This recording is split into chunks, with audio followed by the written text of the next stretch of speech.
Episode 7, Rumah Sakit. Malam ini keadaan Nita semakin drop.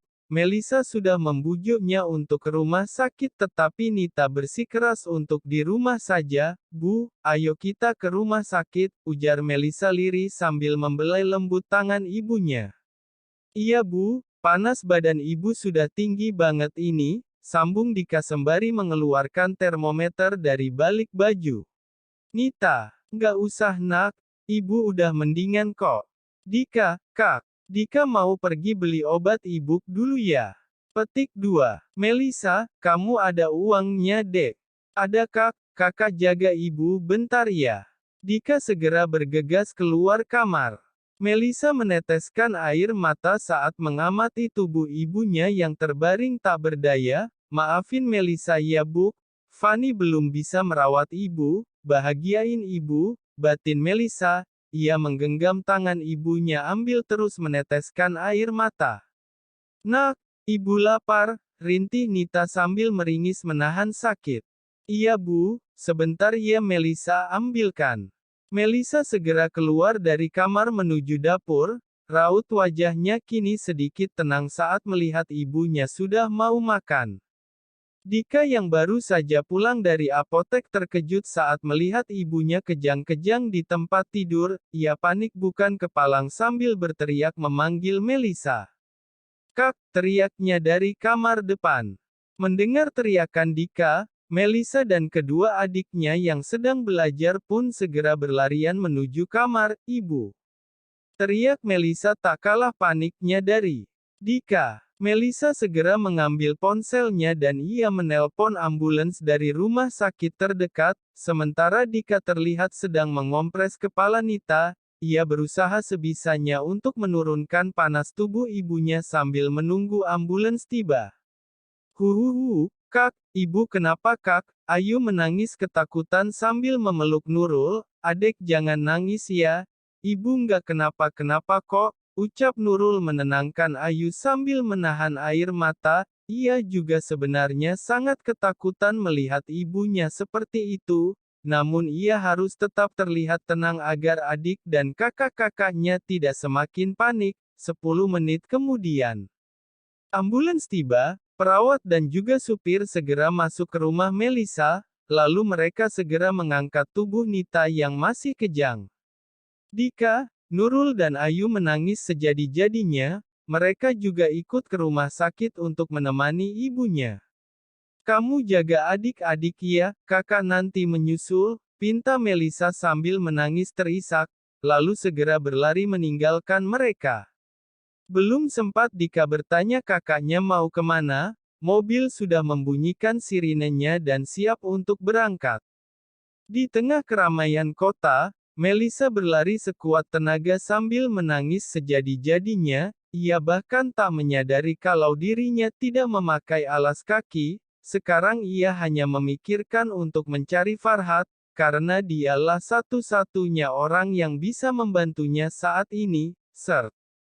Sebuah mobil mewah berwarna hitam mendadak berhenti karena hampir saja menabrak Melissa yang menyeberang jalan sambil berlari. Melissa langsung terhenti, dadanya kini terasa akan meledak, antara panik memikirkan ibunya, dan terkejut karena hampir tertabrak sehingga membuat kakinya terasa lemas dan bergetar. Pemilik mobil langsung turun untuk memastikan keadaan Melissa. Melissa, kamu kenapa? Tanya pemilik mobil tersebut yang tak lain adalah Farhat, ia sangat terkejut melihat orang yang hampir ditabraknya itu ternyata Melissa. Hiks, om, tolongin ibu om, ibu dibawa ke rumah sakit. Melissa mendekat ke arah Farhat sambil menangis terseduh-seduh. Hah, ya udah sekarang kamu masuk, kita susul ibu kamu. Farhat juga terlihat panik. Mereka pun segera menuju rumah sakit. Di perjalanan Melissa tak henti-hentinya menangis sambil terus memanggil-manggil ibunya.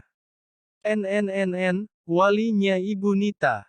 Panggil seorang dokter yang baru saja keluar dari UGD, iya, jawab mereka semua serentak, sehingga membuat dokter tersebut bingung, bagaimana ibu saya dokter? Tanya Melisa sambil menyeka air matanya.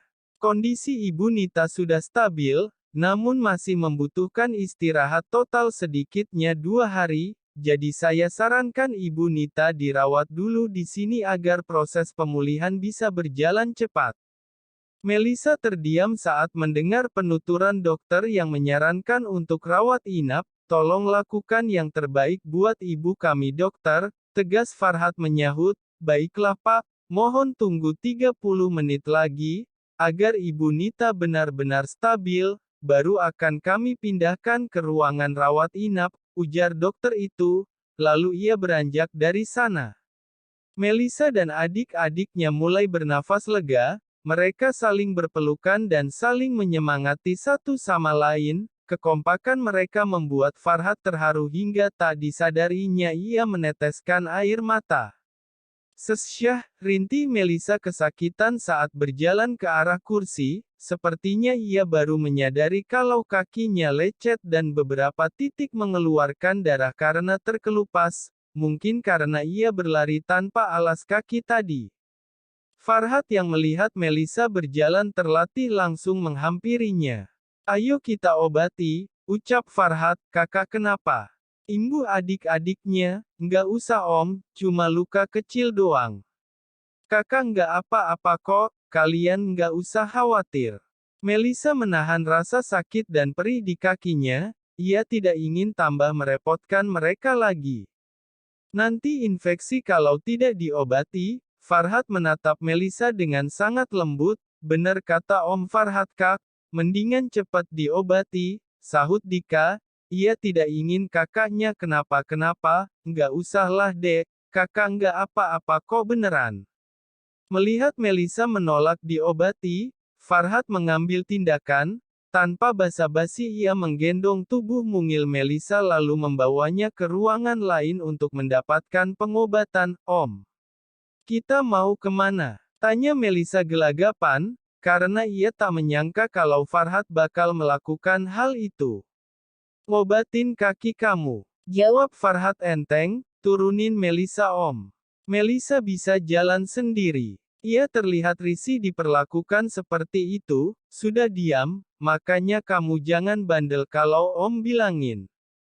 Melisa hanya bisa menelan ludahnya sambil memandang ke arah Farhat dengan tatapan memelas, namun Farhat tak menggubrisnya dan malah tersenyum hangat kepada Melisa, membuat jantung Melisa terasa ingin melompat keluar saking takutnya.